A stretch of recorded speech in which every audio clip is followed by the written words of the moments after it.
My name is Antônia. I am 52 years old. My days are long, yet soft. I live in a modest coastal town where the air smells of salt and old wood and the sea speaks in hushed tones against the shore. There's a rhythm to everything here. The birds at dawn, the old fishermen repairing nets at midday, the streetlights flickering to life just as the sun dips below the horizon. My home sits at the end of a quiet cul-de-sac, shielded by tall eucalyptus trees. It is a small house, 2 bedrooms, a porch with peeling white paint, and a garden I tend to like a prayer. Lavender and rosemary spill over the edges of the path. Clay pots cradle succulents and ferns. Wind chimes whisper in the afternoon breeze. Inside, the walls are lined with books, shelves filled not just with literature, but with memory.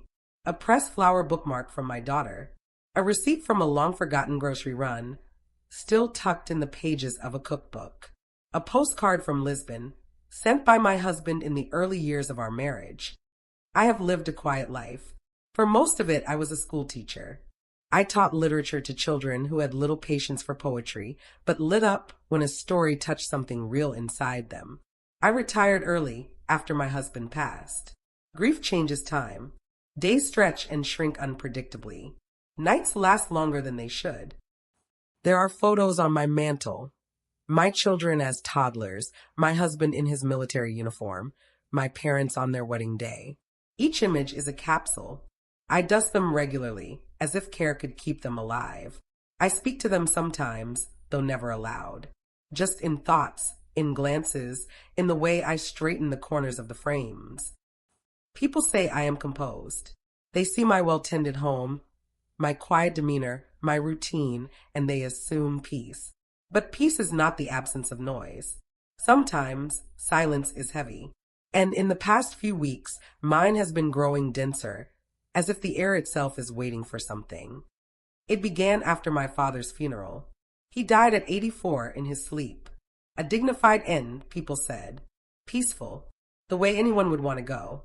I agreed with them, nodded, thanked them for their condolences, but I didn't feel peace. My father's name was Jose Luis. He was a railway worker, a man of order and discipline, of routine and few words. Our relationship was steady, like a well-laid track, predictable, strong, never prone to derailment. Yet it lacked the warmth I found in books, in my mother, in my own children. He was a fixture, like the kitchen clock that never stopped ticking, but never sang. After the funeral, I was the one who sorted his belongings. My brother lives abroad, and the task fell to me. I entered his apartment, small and meticulously clean. The kind of place where every object had a purpose. His shoes were aligned by the door.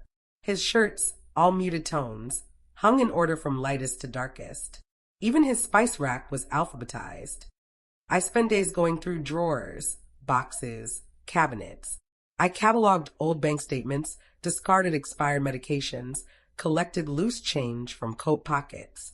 I packed photo albums and thumbed through them at night, squinting at unfamiliar faces from a world before I was born. And then I found it. A wooden box, barely larger than a book, hidden beneath a pile of newspapers in the bottom drawer of his bedroom dresser.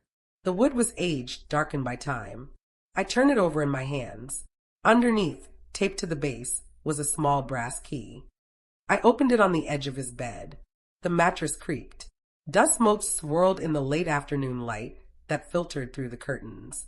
Inside the box was a single envelope, yellowed with age. My name was written across the front, in his unmistakable handwriting. My heart stuttered. I sat still for a long time, the envelope resting in my palm. The air in the room seemed to thicken. Outside, a seagull called. I could hear the waves beyond the window, distant and eternal. I opened the envelope slowly, carefully. The paper inside was brittle but intact. The words began simply, "My daughter." I did not read beyond that. Not yet. Not that day. Something in me knew that my life would change the moment I did. I placed the letter back in the box, closed it, and held it against my chest.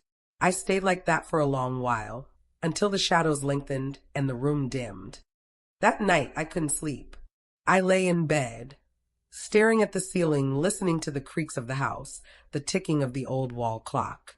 I tried to imagine what he might have written. A confession? A memory? An apology? My mind danced through possibilities like pages flipping in a strong wind. In the morning, I made tea and sat by the window.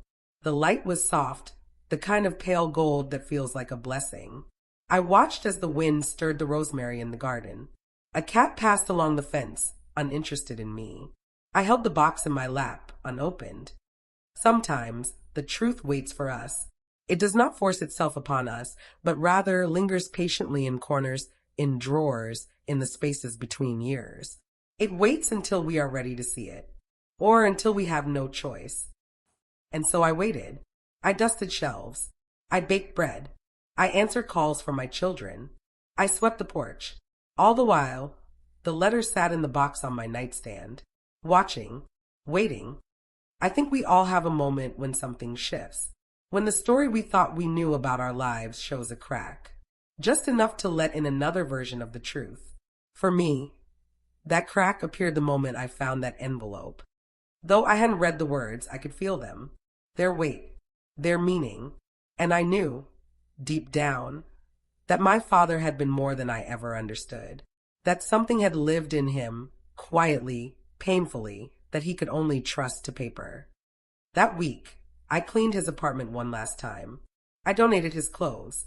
I kept a few things, his old wool jacket, the one he wore every winter without fail, his pocket watch, long since stopped, and the small brass key, which I placed on a chain around my neck. On Sunday, I returned home. The sea air welcomed me back. The garden looked unchanged, as if time had paused in my absence. But something had shifted in me. I moved through the house differently. I looked at the photographs with new eyes. I felt a hum beneath the silence. That night, I took the box in my hands again, sat by the lamp, and opened the letter. And with that, the quiet before ended.